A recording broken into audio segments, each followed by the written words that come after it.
Hey, what's going on? My name is Jack Lane. Welcome back to a brand new video here at the channel. Today we're going to be talking about Star Wars The Acolyte. I've done a couple of videos on The Acolyte, as it's a show that's recently been cancelled, a show that has a lot of different opinions on, very controversial opinions. A lot of people are talking about, should it have been cancelled? Did they really give it a chance? Everything like that. However, I saw this article and I thought it was quite interesting, so I wanted to share it with you guys and see what you guys thought about it. And that is, The Acolyte may be cancelled, but it proved one thing about the Star Wars future. The Acolyte has officially been cancelled, but Star Wars can still learn from the show. The Acolyte's cancellation came as a major surprise. Although it wasn't the most popular among Star Wars movies and TV shows, there was a significant portion of the Star Wars fan base that enjoyed the show and considerable interest in a potential second season. Even among those who didn't love the show, however, Star Wars has surprisingly elected not to renew the show, a decision that came about very soon after the show's final. This doesn't mean that the show was all for naught. Though, in addition to the show remaining beloved by many viewers, The Acolyte has some very important lessons to teach the franchise. In fact, Star Wars' upcoming movies in particular will be wise to pay attention to what worked well in The Acolyte. One key aspect in particular, The Acolyte proves Star Wars fans aren't really tired of the Sith. Do you know what? I love the Sith, man. I love them. Love or hate me, the Sith are great. The Acolyte proved Star Wars fans aren't really tired of the Sith. They're not. We are not tired of the Sith. Sith is brilliant. Beautiful picture of Darth Maul. Darth Maul and not Plagueis. Palpatine. They're both Plagueis. Count Dooku. Darth Sidious. Although The Acolyte faced many controversies, audiences were generally enthusiastic about Quimmer the Stranger on the one hand. This was undoubtedly due to Manny Jenko's incredible acting. However, the character himself was also very compelling, not only because he was initially presented as a quirky accomplice to May, only to be revealed as someone terrifying, but also because Quimmer represented a brand new Sith in the franchise. Although the Sith are a major part of Star Wars, there have actually been surprisingly few on the Star Wars screen thus far. Palpatine, Darth Vader dominated most of the Star Wars timeline, although the prequels also introduced Darth Maul, Count Dooku. However, the sequel trilogy failed to introduce new Sith, as Kylo Ren technically was not a Sith Lord, and other shows and movies have consistently included only Vader and Palpatine. Or Darth Maul. Yet Star Wars audiences clearly continue to be fascinated with Sith stories. This became evident following The Acolyte episode 5, in which Quimmer's true identity and status as a Sith were revealed. In fact, it was following this episode that so prominently featured Quimmer that interest in The Acolyte grew considerably. This is precisely what Star Wars should take away from The Acolyte. Sith stories still sell. And it's quoted, Sith stories still sell. New Sith Lords mean moving away from the Skywalker saga. If Star Wars can apply this lesson from The Acolyte to the franchise's future, it will have multiple positive impacts. On the one hand, yes, it's likely to increase interest in upcoming Star Wars projects. Additionally, though, introducing new Sith will address Star Wars' current problem with the Skywalker saga, specifically since the Skywalker saga ended with Star Wars The Rise of Skywalker. The franchise has clearly struggled to move forward or identify what shape the future movies and shows will now take. I don't think it's struggled to identify what the movies or the shows will now take. We've had some great shows. The Mandalorian, okay, set in that time period after Return of the Jedi. But there's 30 years of still Skywalker saga, Skywalker stuff they could do. And they're doing it with this TV show, Mandalorian. You could even say that, like, the 19 years leading up to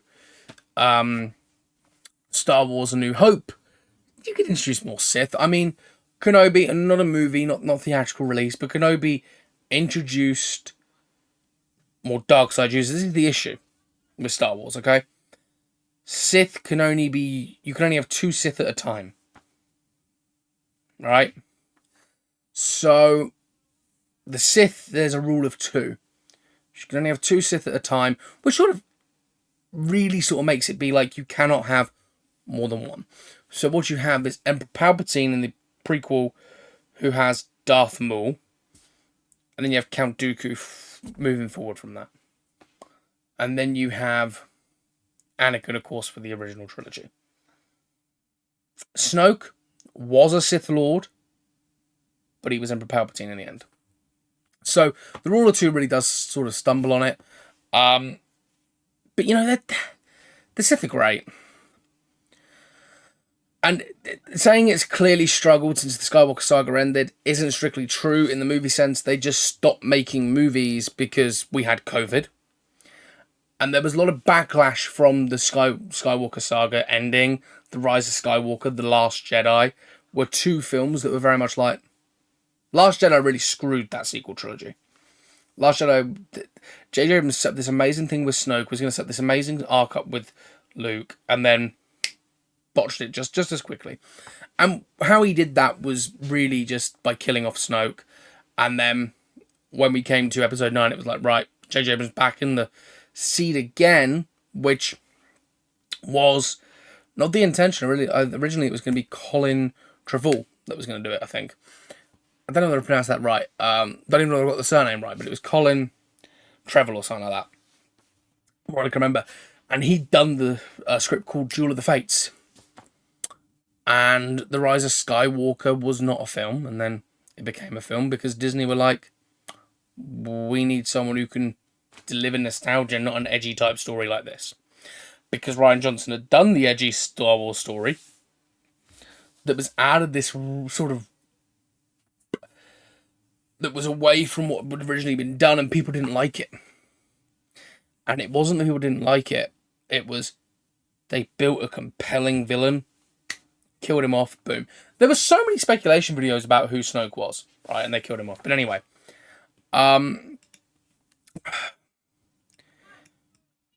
introducing new Sith will require Star Wars to explore new eras of the timeline, which is precisely what the franchise needs to move beyond the Skywalkers. Indeed, these are centuries of Sith stories to be told long before the prequel trilogy. Hopefully, even with the cancellation, Star Wars will learn from the Acolyte and consider ways future movies and TV shows in the future can implement brand new Sith. Sith, to me, Sith are great, and they do need to move away from the Skywalker saga a little bit.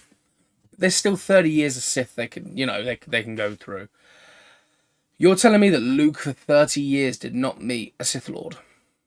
Besides from Snoke, who was Palpatine. No. He's met many. And this is the thing, is like... movie canon rules really are rule of 2. Only 2 Siths at a time.